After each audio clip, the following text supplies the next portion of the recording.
Hello, everyone, and welcome to another Podcast Valley Sunday. I am one of your hosts, Chris Paco. And I'm the other host, Jeff Cameron. How's it going, Jeff? I'm all right, Paco. How's these last 7 to 14 days been treating you? It's been pretty good. So today we have an always interesting Monkees episode whenever they're dealing with Asian people, it seems. Yes. We're jumping right into Monkees Chow, Mien. Oh, yes. It's directed by James Frawley again.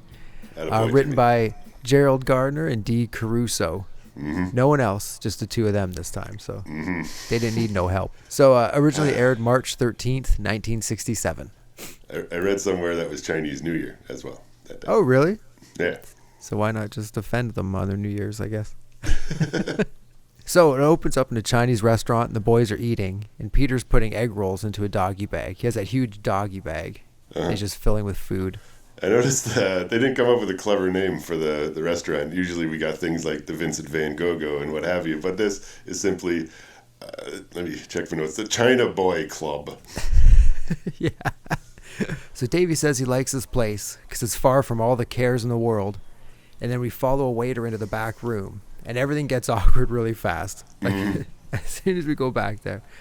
So there's 3 quote-unquote Asian dudes. And the main guy, like a brand new creepy racist guy, he smashes a gong and says the secret formula has been written on little papers and put into fortune cookies. And then the main dude's named Dragon Man. And that hits Joey Foreman, who is an obviously white person, dressed up to look like an Asian person again.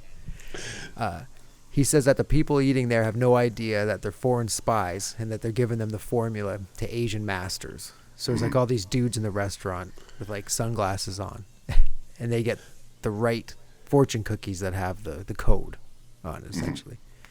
It took me a bit to pick that up. Okay, so yeah, Joey Foreman, not only is he the Dragon Man, but a couple episodes ago he was Captain Crocodile, and I believe he's also on Get Smart around this time, and there's a few Get Smart style jokes coming up in the episode. And the crazy thing is, maybe we'll put this to the end of the Did You Knows, but like in Get Smart, he plays an Asian guy as well. So he's a little bit typecast. Yeah, he's known for being the white Asian guy, which is an interesting. Can't find a real Asian guy. You've done this before, pal. Hey, come on. Yeah. And here at the China Boy Club, there are some Asian employees and actors, but no speaking parts. No, the third dude in the 3 dudes is an actual Asian person. And just he's got a couple lines. Yeah, but it's like, how come you could not, what's going on here? If you really want it, this is what I wish would have happened, even though it doesn't make it any less racist, I guess. Yeah. But if at the end, it was Captain Crocodile trying to seek more revenge on the Monkees for what they did to him and his television show. Oh. See? That would have been fantastic. Like the Monkees had none of that. They didn't have really recurring bad guys. No. Unless you count Mr. Babbitt. I was going to say Mr. Babbitt's the only one. That's kind of it. Yeah. I guess it wasn't really about the bad guys. The Monkees didn't have a Joker. Yeah. So, imagine it could have been a different show if they had like a foil, perhaps a musician foil that became like a bad guy, fan favorite almost, like an anti-hero. Yeah, like the 4 Swine kind of thing or something. If they were brought back, maybe TV shows then didn't really do, especially sitcom-y type things, didn't do like. True. It was all episodic, so you could put them on any time in reruns or something. If there kind was of, yes. Because, what we're talking about is more like a radio serial thing. Tune in next week when you find out what happens. Right? Yeah, exactly. Yeah. The tune in next week's. Like the Woody's Roundup. Yes. My biscuits are burning. But stay tuned for our Toy Story podcast, and we'll get more into that one. Oh, boy. So anyway, getting back to this. The master guy, he gives the cookies to the dumb henchman, who's another white Asian guy. And he tells him not to forget the first rule. He who eats cookie, screw up formula, something terrible. And he goes back to the restaurant where he gives the cookies to the certain people who look like obvious foreign agents to me in this restaurant, sitting by themselves in suits. And So Peter's filling up his bag with fortune cookies as well at the same time. Peter, will you please not take any more stuff, man? You're gonna get sick. Oh, but I love fortune cookies. And then he ends up taking one of the foreign spy cookies. And then the boys get chased out of the restaurant and they hide behind a newspaper to go across the four of them. And then the spy guys zoom past them. Mike is surprised they got chased out of the Chinese restaurant. Maybe they thought we were Russians. A dude in a suit puts a gun in Mike's face. Gun. Yep. And he tells them to get in the car or they're through. And then the car zooms away with our heroes in the back. Yeah. And boom, intro. 2:20. We're into the intro. That was a sizable intro. Yes. 2 minutes, 20 seconds. And that car was the one Mickey parked beside last episode. Ooh, wow. Pre-intro gun, I think, is maybe a little rare. Yeah, I think that might be our first pre-intro gun. Our cold open gun. Did you catch on to who the second non-Asian Asian guy is? Yeah. Another Seinfeld alum shows up. It's Dr. Tannenbaum, right? Yeah, Izzy Tannenbaum Jr., I think. Yeah. Mandelbaum. Mendelbaum. Yeah. Tannenbaum. Yeah, I was like, wait, that's not right at all. Tannenbaum. But yeah, no, it's interesting that the Monkees were a fertile ground for people who show up on Seinfeld later. Yeah, I think it's maybe once you're an NBC contract character player, you're in for life, man. They call you up. Hey, listen, pal, we need you to come here and play this guy's elderly kid. That's how it goes. I wonder how well you do if you become like under NBC and like, yeah, you're just gonna pop up on a whole bunch of shows all the time. You're like, yeah, sure, okay. Like you're not gonna be a star, but if you don't want to be a star, it's like I just like acting and doing this. And you end up writing a lot of 15-cent checks for every time it re-airs wherever in the world, right? Probably something like that. Could be interesting. But if you spread it around enough, you can make some money, I'm sure. Yeah. But anywho, so back in from the intro, all the boys, they're all crying under a big light, and they're told that making a pickup of stolen security information is a serious offense. So this week, not only Peter's crying, they're all crying. And the boys thought that they'd been kidnapped, and the guy tells them that Peter's in possession of classified information, and Mike realizes that it's in the fortune cookie. Oh, you mean the fortune cookie? Oh, I could explain that. You see, Peter picks up fortune cookies like that and takes them home and feeds them to a dog we don't have. So then Peter gets brought back in by an older guy who's very excitable, I find. Yes. And he says that he found the formula for the doomsday bug, and that the boys are clean and they can go. And then that they show the guy how clean they are. You know, like, oh yeah, we're so clean. Da, da, da. Classic Monkees joke right there, I think. So the boys ask what a doomsday bug is, and the older guy shows them this picture of a huge bug. And he says it's the greatest weapon ever created. And they do like the zoom in kind of on the bug, and when they zoom out of the bug, we're back at the Chinese restaurant, which is a cool little move. Nice little move, for sure. Attaboy, Jim. Yeah, he's getting finding his groove. Inspector Blount was Yes. Dave Barry, and Agent Modell was Mike Farrell, who played BJ Honeycutt on MASH a few years later. Oh wow, look at that. So like that, he might be probably one of the more famous people we've encountered here on the show. Yeah, I think so. Non-monkey division. Yeah. So back at the Chinese restaurant, the white Asian guys are talking about the bug as well. It is a vicious germ cell with green spots, hairy legs, and 200 eyes. Dragon Man, who's obviously the most disturbing of the three of them, he says that they have to get the formula back. The dumb henchman Toto there, Mandelbaum, Toto Mandelbaum, he asked who took it, and the master said it was the boy with the long hair named Peter. Well, that's a strange name for long hair. And the master bangs a tiny little awful sounding gong in their faces. Gongs sound terrible. I'm sorry. Gongs are the worst. So back at the CIS office, the Central Intelligence Service, the inspector tells the Monkees that the Chinese syndicate is headed by a main dude, and the number 2 dude is named Dragon Man. So Dragon Man isn't even the head dude. There's another dude. He says the Dragon Man is very weird. The Monkees say, what makes him so weird? He has long hair, wears strange clothes, and, well, he's not really that weird. Trying to cover up his tracks there. So Mike tells them that they want no part of it, which is it's becoming a Mike thing. Like, whenever someone's like, we need you to do this, Mike's like, nope, I don't want to do it, which is an actual Mike Nesmith thing. And the inspector tells him that the Dragon Man knows that Peter took the formula and he's going to come looking for him. And they don't believe him, but they're instantly scared when they turn around and there's the other cop there. So back at the pad, Mike is double checking the locks and the doors and then instantly scares himself when he bumps into Mickey because he's walking backwards. And then Mike says he thinks the inspector was just trying to scare them into helping him and that there's no way they're being followed. Mike asks if he remembers the wax museum on the way home, and he asks if Gary Cooper is Chinese. And Mike says no. And he says, well, then we're definitely being followed. Yeah, and that's a Get Smart style. We're being followed, kind of, for sure. So Mike says there's nothing they can do, so they may as well go to bed. And this is where you find out, like, Mike and Mickey have a room, and then Pete and Davy have a room. Mm-hmm. So essentially, Peter sleeps on the couch a lot, I think. Davy used to live upstairs, but the girls kept getting injured. Passed out the balcony. Yeah. It's easier for them to come in this window, babe. You also shuttle them out easier, like send one out to the balcony and the other one comes in the front door. just step over Peter, man. He's used to it. Peter's in his those PJs of his with the rabbit on it. Yeah. And they were Curly's PJs from the Three Stooges. Oh, really? Yeah. I did not know that. That's cool. So he bumps into Davy and they freak out. Peter tells Davy that if they kill him, he can have a sports jacket. And Davy tells him that everything is going to be okay. And then he asks, like, well, what color is your sports jacket? She's got my jacket. Then they go to bed. So outside the window, two of the henchmen sneak in and throw a bag over someone's head that's sitting in a chair, tie him up and carry him out.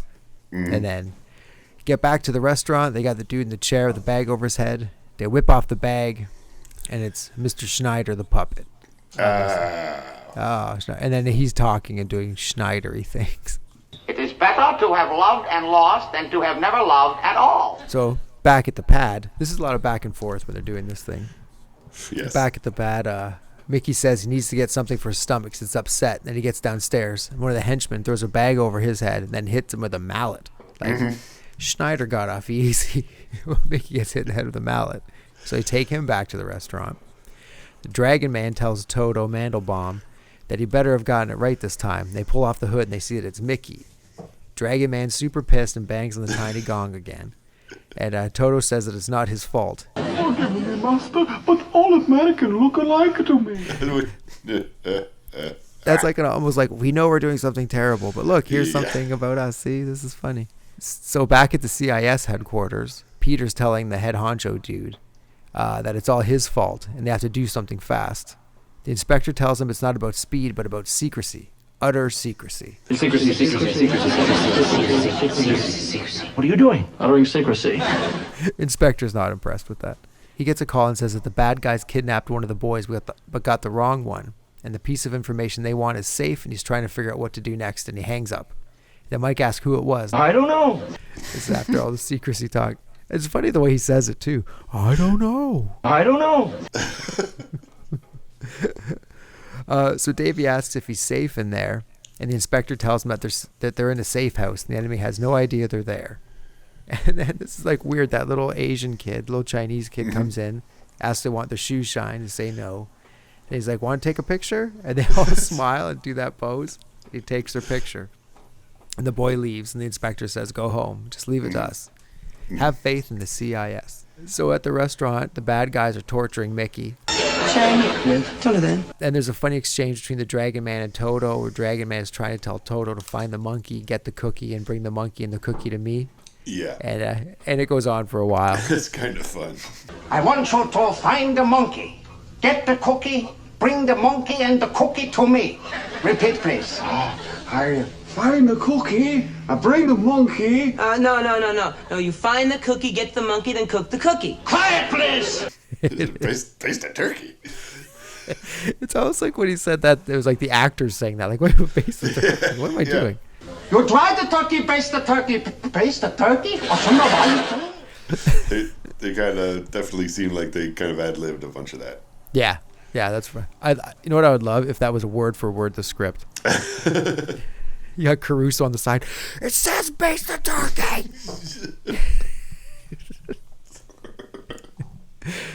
This is my soul on the page. You white Asian prick.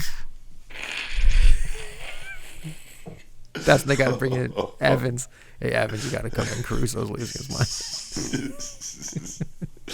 Boy, oh boy. Anyway, back at the pad, Peter's left a note, and it's enormous. It's like an enormous note. That was fun. It reminds me of like kindergarten when the teacher would write on those enormous pads so everybody could see. But and there's a spelling mistake in it, a grammar mistake. Yeah. The dummy Peter. And Davey finds it and calls to Mike. It's like, how long has any of them been home to not notice that note? For real. And it's a weird choice. Like, okay, we're gonna have Peter leave a note. How's Davey gonna notice it? How about we just make it really fucking big? Yeah, exactly. That's after they screwed up the lines, and Caruso's like, I don't care, make the note big. I don't even care. Oh man. I think we have a new recurring character here on podcast all these Sundays. Angry Caruso. Angry dramatic Caruso. That's what the D stands for, bitch. Drama Caruso. Fantastic. Anyway, then they have like a similar exchange about getting the car and calling the inspector, going to the restaurant to the get the Davy cookie. and Mike do the thing. You get the car, you get this, and they're like back and forth a bunch of times. And I think we talked about this before. The Mike and Davy physical comedy chemistry they have together. It's always really fun to watch. It's fantastic. I love seeing the two of them working together. You call Inspector Blount. I'll get out the car. We've got to get to that restaurant. Wait a minute. You call the restaurant. I'll get the car out, and we got to get to the car. Inspector Blount. I'll get the car. I'll get the restaurant. I'll buy the car. We'll get the restaurant. And the scrub up sign over the sink is awesome, I think. Yeah. So they go back to the restaurant, and the Dragon Man is playing Monopoly, like apparently with himself. There's no one else playing with him. It's a weird thing. He gets angry and throws Monopoly all over the place. He's not going to go to jail, he says. Yeah. And that's why he flips the board. Although it does look like he landed on like Marvin Gardens or something. But anyway, you probably couldn't tell that on 66 television. True. So one of the henchmen comes in and says that Peter's shown up, and the Dragon Man and Mickey have a slightly racist back and forth over his accent. He has fallen into my crutches. Your crutches? Not my crotches, my crutches. So Peter's in the restaurant, and one of the henchmen asks him what he would like, and Peter says Plan A, but it's not available, and neither is Plan B. And then Peter asks if he would like Plan C, and when Peter asks what it is, Toto comes behind him and hits him on the head with a mallet. A lot of mallet. Yeah, I was just exactly about to say a lot of mallet action in this one. And a lot of mallet violence. Watch out, gavels. Yeah. And then Peter says, No, I don't think I care for that a bit. And then passes out. Always taking a beating. Always. Even when when Mickey gets hit, it's only because they're trying to hit Peter with the mallet. So Toto Mandelbaum and the other guy, Chang, they push Peter into the office tied to a chair, and the Dragon Man starts to interrogate him, but Peter won't budge. He said he'd put his arm in a fire for Mickey, which is nice, I thought. And then Dragon Man tells Toto Mandelbaum to get the ants, which I guess are supposed to be an awful torture for Peter, probably like the red ants or something like that. Yeah. And Toto Mandelbaum starts to tell the Dragon Man that what the ants are going to do, but Dragon Man doesn't want to hear it because he's grossed out. But then he asks anyway because he really needs to hear it. So then Mike and Davey show up at the restaurant dressed in white lab coats, and they say they're from the Pure Food and Drugs Administration. And Mike asks if they serve crabs. We serve anybody. Not bad. And Mike and Davey try to inspect the kitchen, but they get thrown out. And Davey says that's the last time he's going to eat at this place. They probably serve bad food and drugs anyway. So back in the office, Toto Mandelbaum has an ant farm between Peter and Mickey, and he's telling the ants to do something. But the Dragon Man tells him to stop, and he decides to use the Chinese ice torture. No! Not the Chinese ice torture! Yes, the Chinese ice torture. What is the Chinese ice torture? So then Toto Mandelbaum says that he could not do that, And Dragon Man says it's because he doesn't have the stomach for it. And then Mandelbaum says, no, it's because they're out of ice. Boom. In the restaurant, Mike and Davey are dressed in purple. And they have big curly mustaches on. And they're apparently Italian. Just to make sure that they're not just stereotyping one kind of person. They come out and they order pizzas while the henchman waiter tries to tell them that they don't make pizzas. I'd like a medium of pizza with anchovies and like a sausage, onions, and a lot of cheese, please. But we don't make that, except I would like a large one with prosciutto peppers. No, we don't make... no anchovies because they're salty, but I like it very gooey and messy. And the boy says that they know how to make pizza and they try to get in the kitchen, but they get thrown out again. They're using up all the ruses. Mickey and Mike and Davey here. They're trying out everything. Yeah. The other two are gone, so like, well, we better double up on the ruse. So then in the back room, Total Mandelbaum has found 2 pretty big ice cubes, like they're enormous. And he's trying to melt them with 2 tiny little lighters. And Mickey and Peter are tied to chairs and have these knives over their throats. Mickey's telling the Dragon Man that they can't tell him anything because they don't know anything because they're musicians. And he and Peter start to sing Last Train to Clarksville, like horribly. Yeah. You expect me to believe you make money singing like that? I didn't say we made money, I said we sing. Which is a good Monkees line. So the Dragon Crocodile, he says they're just a singing group and these boys agree. And he says like, so we have nothing to learn from you, and the boys agree. And then he says, so I can just kill you, and the boys agree, and then do a double take. No. Like a good monkey thing.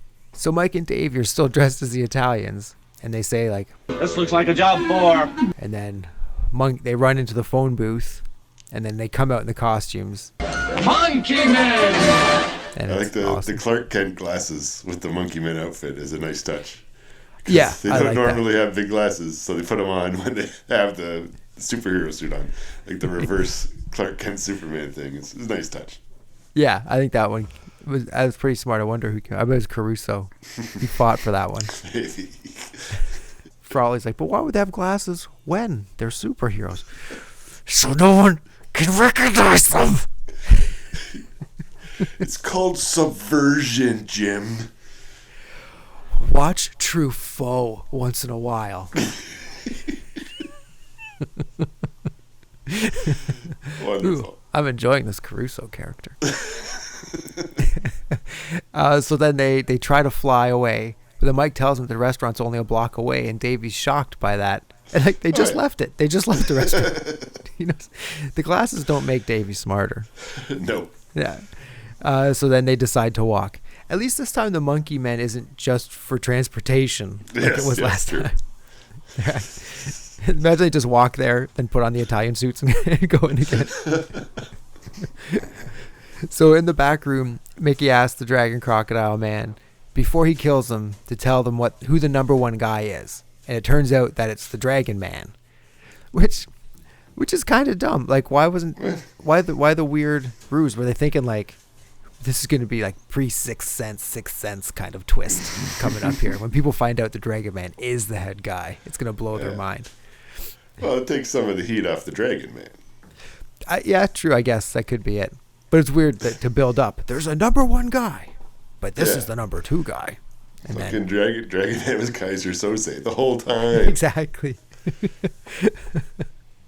Yeah, I think Caruso thought they was going to blow minds. He's like, when we reveal this spin-off. And what is The Usual Suspects if it's not a 2-hour monkey episode? I've thought that so many times. So he tells Mickey that he's not unreasonable and gives Mickey and Peter a choice between 4 doors. 3 are instant death, but 1 leads to freedom. And they have 1 minute to decide. He flips over an hourglass that says 1 minute egg, which is funny. And so they leave the room, and Peter goes to open a door, and Mickey stops and says, just to crack it first. And he opens it up, there's a big roar, and they slam it shut. They try the next door, because he think he heard a rattle. Maybe it's a baby. And Mickey crouches down to look through the keyhole, and Peter goes behind him and parts Mickey's hair, like he's looking right through Mickey's head into the keyhole. Which I did not notice that, but that's hilarious. Yeah, that was really great. I hope Peter just made it up on the spot. Yeah. I'm going to say he did. So there, boom. Put it on Wikipedia. Good job, Pete. And then when they look through, it's that dragon puppet thing from Many Romps. Yeah. Which and I kind of figured we were going to see that in one of the doors for sure, one of the monsters. And so Peter opens the next door and a cannon goes off in their face, but they're okay. So Mickey stokes the next door's freedom, swings it open, only to find Dragon Man and the henchmen who come running in. And Mickey's like, man, you said that this one led to freedom. And Dragon Man says, but I never said it positively. And Peter's like, oh, he didn't, you know. Jeez Louise. And so then Dragon Man orders Total Mandelbaum and Chang to kill the guys. And then suddenly the Monkee Men break the door down. And Mike tells Davy that they're going to have to use psychological warfare. And Davy and Total Mandelbaum get into a showdown. And Davy tells him that he's a nail biter and that his mother never loved him, which is a heavy punch to throw right away. For real. From nail biter to mom never loved you. Davy, whew. And it's amusing that one of the Monkee Men's secret powers is just sick burn attempts. Yeah, exactly. The burn master. Some strength or X-ray vision. It's just cutting you deep with. Make you feel bad about yourself.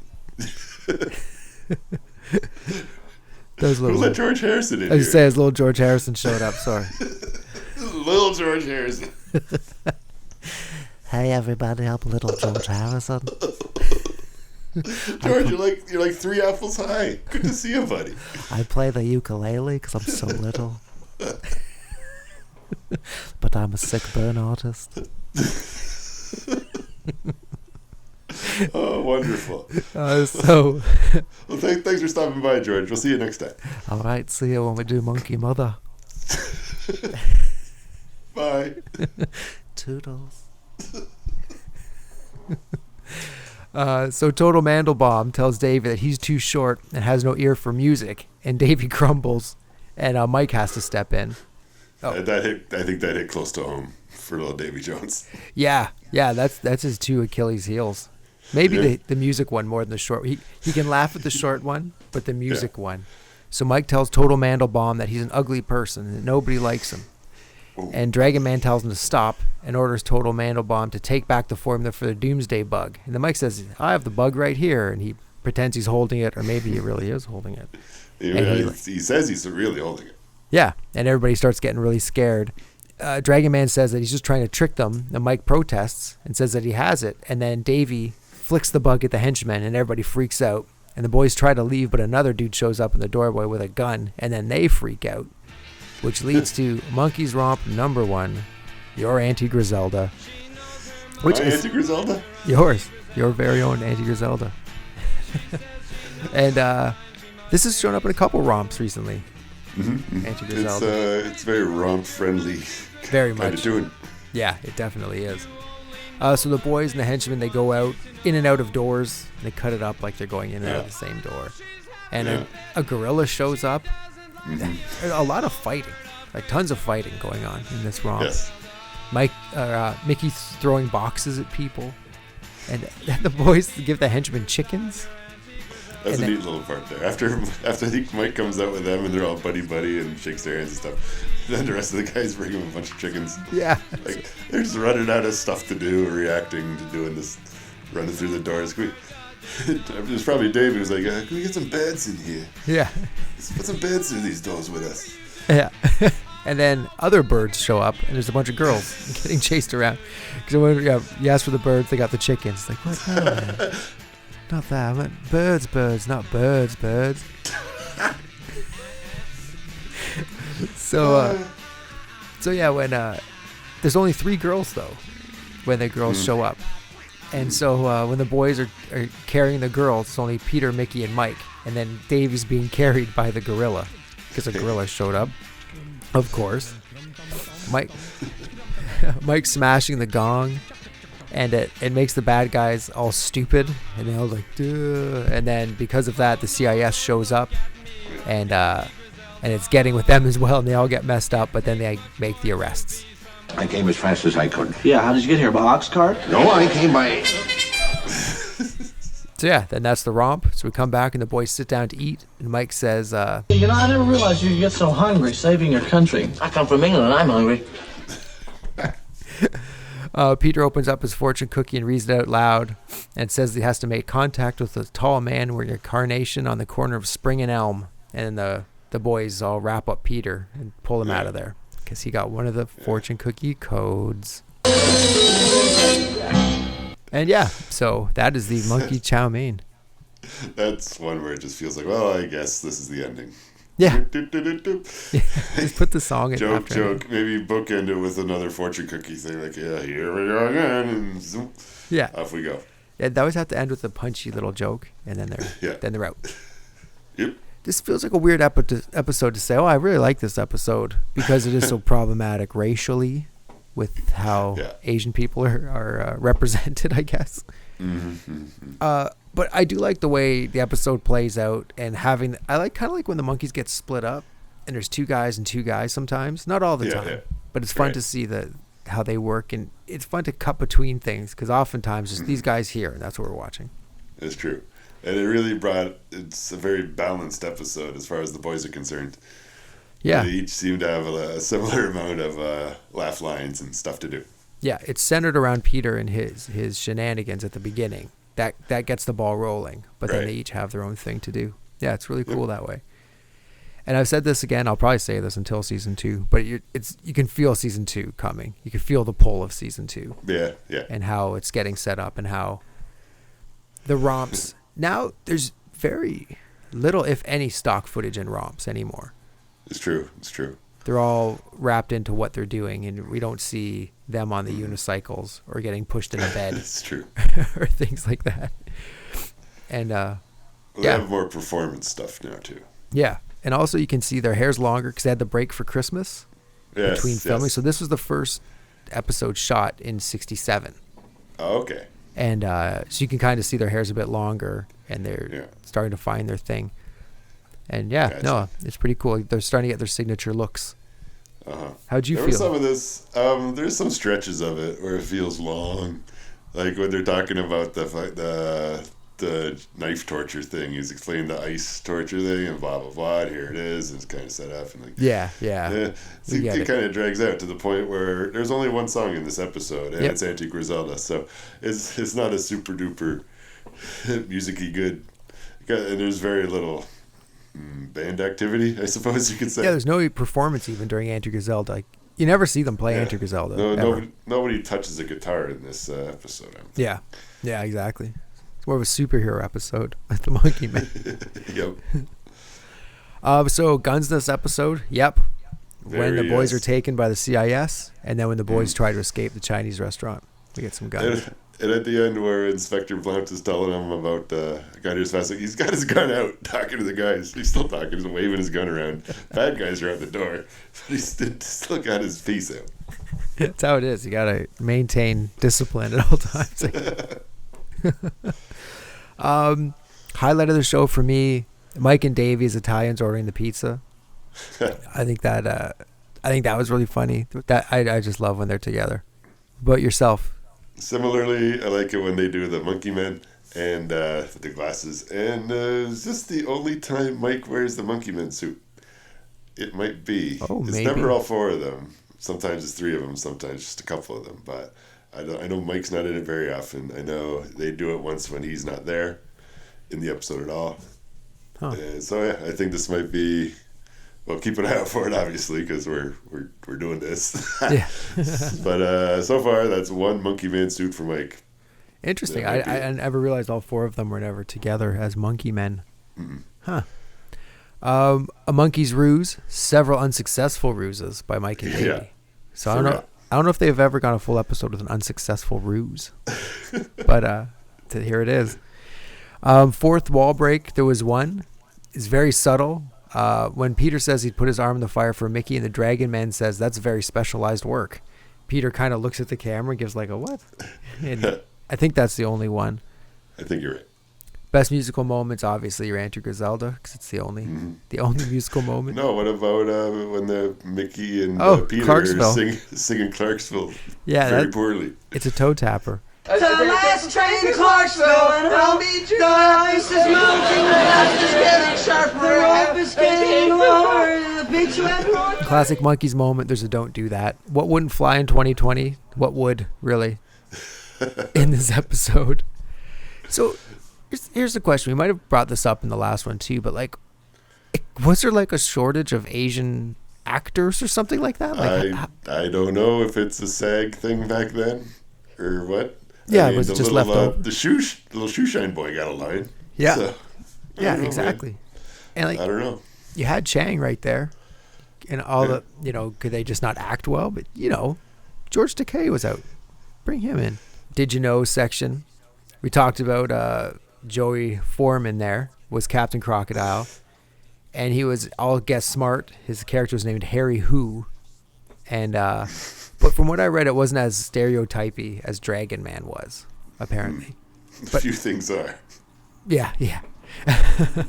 But I haven't seen it, so I don't know for sure. So, but I assume it's also cringe. It has to be cringeworthy no matter how well you do. Like, I don't know. Yeah, and then the other thing we talked about was Toto Mandelbaum from Seinfeld. As he likes to be called. I heard, that's what you have to call him on set. I'm not calling you Toto Mandelbaum. His name's Gene Dynarski. I'm not sure we ever mentioned his actual name. Oh, yes. I think we just got right into Toto Mandelbaum. Yes. Gene Total Mandelbaum Dynarski. I think that's what it says on his star on the Walk of Fame. But yeah, so that's it. That's a couple other Monkey Did You Knows. The cannon in the door is the same cannon from the Gypsy episode. And the big gong at the end is the same gong from Monkey's Paw. Oh. I think a future episode. Interesting. All right, sweet. Yeah. So, kids. So what the heck? Is it finally that time? It is. I can't believe it. And we can acknowledge now the new song for the Woolhat Of Mystery. Yes, this is our first actual episode since we started sticking it in there. Yeah, so I've got to say, I love the new song. And I would like to say that all original music on Podcast Valley Sunday is made by none other than Mr. Jeff Cameron. That's me. So yes, the Woolhat Of Mystery song will always bring us now into the Woolhat Of Mystery. And it's a great tune, I got to say. I listened to it just on my own. Oh, go on. Fantastic. That's delightful. I appreciate that. Thank you. No problem. I was like, we need a song here, dude. I can't do it. You do it. You can pick the first one. I'm not sure where we left off. I mean, neither, but I'll grab give me that hat. Get the old phalanges in there. Ooh, what do we got? Ooh, interesting. It's a good one. But this is a great song. And it's Sometime in the Morning from more of the Monkees? I think so, yeah. Your love has shown me things I never thought I could see. I didn't know it could be done so easily. Now I know you're where it is for. I love this song. Me too. I actually do as well. I usually don't like slow tempo, like slow dance songs, but Sometime in the Morning I really like a lot. Well, it's not necessarily slow tempo. It's like it's a softer song. Yeah, that's true. Yeah. But like instrumentation wise, it sounds like a Monkee song that they could conceivably pull off with just the drums and the guitar and the bass and the keyboards. And it sounds like there's more to it than that, but there isn't. This sounds really grand and special, like a Left Bank song or something. Yeah. But it's really quite actually musically very simple, but the sum is great. The whole is greater than the sum of its parts, I think. And I agree. Comes out great. And it's got, of course, the Mickey double-track vocal on top. That's always awesome. Good. Yeah, always the double Mickey. And there's sometimes, I think they might have like remastered it and fixed it. Sometimes you can hear him between the two takes he used to make a double-track vocal. There's some of the syllables are just off a little. Yeah. And that's what gives it that kind of warbly, chorusy sound. Yeah, I feel like, if you do it perfect, it's not going to give you the effect you want to give. It has to be a little bit doubled up. Mm-hmm. It's a Jerry Goff and Carole King song. That makes sense. What a numerous. And if you poke around online, you could find a version sung by Carole King on the demo. Oh, really? Yeah. I could see and that. It's musically similar. Like, they did not change a whole lot. Your love has shown me things I never thought I could see. I didn't know it could be done so easily. Now I know you're where it is for me. That's neat. But it's such a good song, though. And I think a fun little fact about Sometime in the Morning is it's the fourth song on side 2 of More of the Monkees, tucked in between The Day We Fall in Love and Laugh. Oh, boy. That's a tough spot. And then after Laugh is I'm a Believer. What a hit and miss side 2 that is. The whole side 2 is Look Out, Here Comes Tomorrow, The Kind of Girl I Could Love, The Day We Fall in Love, Sometime in the Morning, Laugh, I'm a Believer. Sometime in the Morning. Where do you think this is going to end up on the old Shooper-Deboo? I would put that just below Girl I Knew Somewhere as our new number 8. This is where I would put it. Ooh, wow. Wow. That's how much I like this song. Word. Where would you like to put it? I would put it, we might have to do a compromise, because I would probably put it right below Stepping Stone there. Okay. What is that, like 13? Okay. Well, I'll put it, Valerie, above or below. Ooh, that's tough. I would probably reach for Valerie quicker, but just because of the rockiness of it. Yeah. But I know that you really like this song. So no, you know what? But I do dig Valerie as well. So I'm going to put it under Valerie. We got Sometime in the Morning. That's where we put it for now. All right, so I will reach in here now. Okay. Oh. All right. What do you got? I have pulled out Salesman. Hey. Little Mike Nesmith ditty. It's a good tune. Yeah, it really is. Yep, salesman, money on the street, whether it's hot or cold. It's salesman where you work real hard till every part is sold. I always found Salesman to be not similar in sound, but in overall vibeness of Taxman on the Beatles' Revolver. 'Cause it opens up the record. It's got that rocky kind of jangliness to it. It's about a job. Yeah. And it's just a great tune. The cool thing with Salesman is that crazy bridge. Like, sales are high. And then the breathing and the screaming and everything like that. It's like, there goes Salesman and he's sailing high again. He said it's a high. He's sailing so high. He's sailing so high. Oh, Salesman. Because this is the first song on the record, right? Yes. Yeah. So this is probably my favorite Monkees record. I think a lot of fans, this is their favorite record. Yes. This, for me, it's this or Head. Like, I love Head, even though there's, to try to say that's the record, because there's so much other stuff going on that record. Yeah, it's true. But this record's awesome. It kicks it off awesome. The cover of the record's awesome. Just like the outlines of them. It has the correct balance of the Monkee involvement and studio musician assistance. Yeah. And the songs are just stronger for it. Yep, I agree. It's great all over. So, Salesman. Where are we gonna? And there's the one version of it that has the Mike does kind of a spiel at the end of he tried to do a thing to it, and he real long strains, and you cut him up. It's like he's selling a joint roller or something.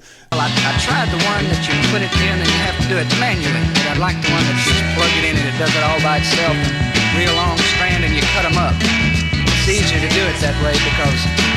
Okay, number 20 we got St. Matthew. Then it goes 20 to 25 St. Matthew, Righting Wrongs, Zoran Zam, Last Train to Clarksville, Daydream Believer, Gonna Buy Me a Dog. I feel it's in that area. What about Clarksville? Do you put it before or after Clarksville? Do you feel? I'd put it on before Clarksville. See, I would. Before, like, we'd put it on higher, I think. Yeah. So would you put it, say, between Zoran Zam, Righting Wrongs at number 22? Yeah, let's put it in there. That's a good spot for that. So number 22, we've got Salesman. It's nestled in there between Righting Wrongs and Zorn Zam. Yeah, I really feel that song really kicks off that record great. Lets you know what you're getting into. It's fun and rocking, but also kind of psychedelic and weird. And a lot of winky wink could be selling just about anything, right? Exactly. Yeah, exactly. Because it definitely seems like it's a song about a drug seller. Till every pot is sold. Stick your fingers in the hat and pull out something awesome.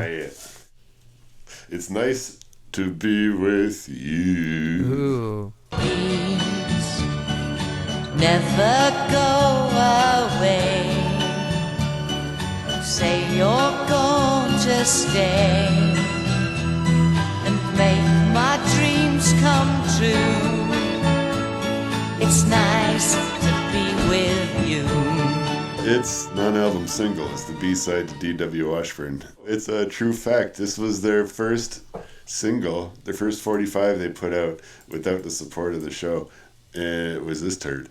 And they had enough heat coming off of whatever fan base they had to like crack the top 20 with D.W. Washburn. But then that was it. And it has a lot to do with how unrocking and uncool this both sides of this piece of vinyl is. Possibly the least impressive piece of vinyl that the Monkees put out in the original era. So just a question then. So would this song be included on our countdown because it's not on an album? We do singles. Nice try. Okay. Singles. Just checking. Or else, we do anything that was on an LP or 45. I don't want to get letters. Official deal. Yeah. Well. All right. Well, I'm thinking top 5. Yes. This belongs between Circle Sky and Pleasant Valley Sunday and in our hearts, doesn't it? No, I don't. Okay, so I'm looking at the bottom of the barrel here. Yeah. Okay, bottom 5. It's Not Too Late. It's not too late. The Girl I Left Behind. I couldn't win. The Day We Fall in Love. On the day we fall in love. D.W. Washburn. I do believe I got it made. And Love You Forever. You're mine forever. I'm going to put it between It's Not Too Late and The Girl I Left Behind Me and just not think about it for a while. Perfect. What a low effort song. And everything, it's all you just turn it blue and let it blue, flew. It's like, it's the same rhymes over and over again. And it's just. Yeah, like. It's boring. I don't know. But Davey has his fans and a lot of people obviously love it. But we're not among them. No, exactly. It's a very weird song to put out after the show. Very weird single to put out after the show. Yeah. Like maybe D.W. Washburn, maybe, because it's got that chunky chunk sound, and maybe that was kind of neat, but I don't know. This song is... You know what the best part is? I accidentally put it back in the hat. Oof, we'd have to review it again. We're in some sort of fucking Twilight Zone where every song in the hat is It's Nice to Be With You. Oh, that's when you know you died and went to hell. Yep. What did I do wrong? All right. Cool. Well, that's the show right there. Bang. Find a slow Davy bummer to take us out. And if I'm going to get taken out, it's going to be by one of those. All right. Well, thanks for tuning in. As always, we're glad to have you with us here on Podcast Valley Sunday. Yeah. So from me, Paco. And me, Jeff. Have yourself a Monkees little evening. Thank you. Bye-bye.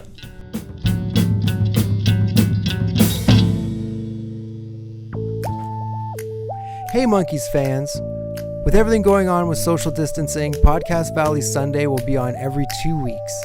We hope you're staying safe, we hope you're staying at home, and we hope that you're listening to the Monkees and obviously Podcast Valley Sunday. You can check us out on Facebook, on Instagram, and on YouTube. And please, rate us and leave a message. We'd love to hear from you. But, as always, be gentle with us. We're very sensitive.